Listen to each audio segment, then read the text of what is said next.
Bonjour à toutes et à tous pour cette nouvelle vidéo avec des idées en vrac. Donc ça, c'est quelque chose qui peut vous être utile rapidement. C'est-à-dire, comment je peux vous expliquer, je vous montre ce que je veux dire quand je dis rapidement. Imaginons qu'on utilise mon prénom. Mon prénom Armand.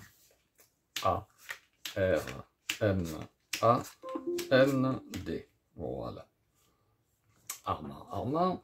On va éliminer chaque fois la carte sur laquelle tombe la dernière lettre, le D. C'est-à-dire A-R-M-A-N-D. Hop, on la vire. A-R-M-A-N-D. A-R-M-A-N-D. Hop, c'est rapide. A-R-M-A-N-D.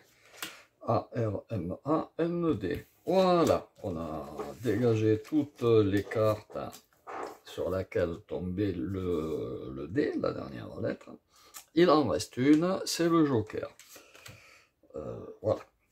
Donc, conclusion, la carte, elle est forcée. Oui, c'est ça.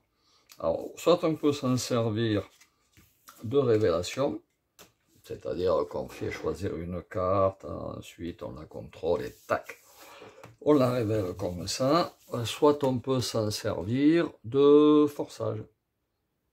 Alors faites travailler un petit peu vos méninges, vous allez me dire oui, mais bof, eh bien non. Imaginez qu'à la place des cartes à jouer, vous ayez des villes. Marseille, Béziers, Sète, Nîmes, Montpellier. Hein, ça peut être intéressant ça. Et au lieu d'épeler mon prénom, on peut épeler le nom d'une ville, choisi par un spectateur. Et évidemment, en épelant le nom d'une ville choisie par un spectateur, on tombe sur une carte à la fin. Qui n'est pas n'importe quelle carte. Je vous mâche un peu le travail, mais je vous donne pas tout. À la place des cartes, on pourrait avoir des photos de fleurs. Et auquel cas, on pourrait épeler le nom d'une fleur choisie par un spectateur, etc., etc., etc. Ah, il y a un simple principe, une simple idée. De suite, si on l'applique à d'autres choses que des cartes à jouer, ça devient intéressant. Alors, vous allez me dire comment ça fonctionne. Bon, c'est simple. C'est la deuxième carte. Il restera que la deuxième carte si le nombre de lettres est pair.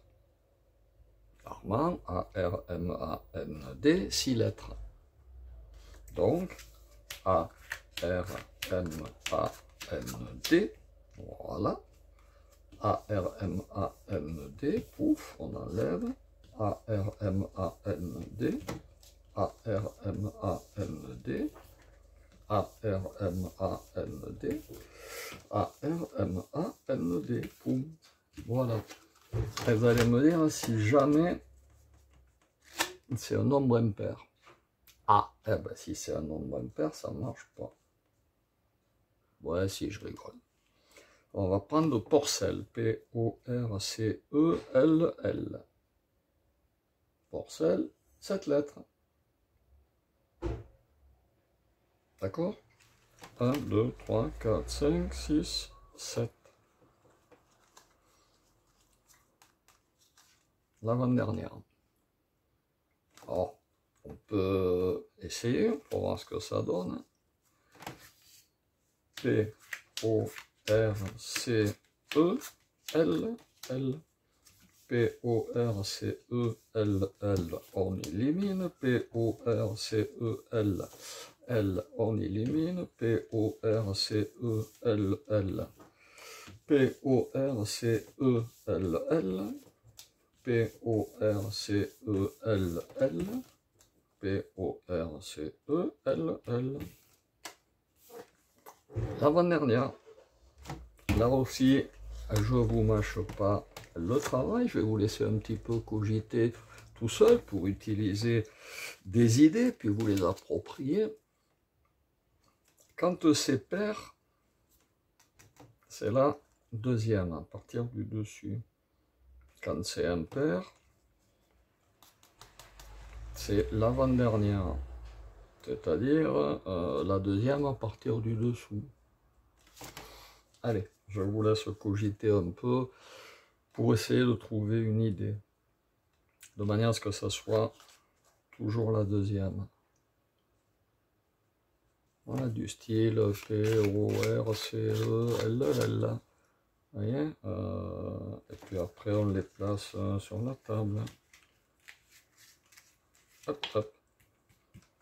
Comme ça, on a eu qu'à contrôler la carte en deuxième position à partir du dessus. C'est pas mal aussi comme idée, mais je vous laisse un peu travailler. Moi, je vous ai donné un principe, une idée que je connais depuis des années. Je sais même pas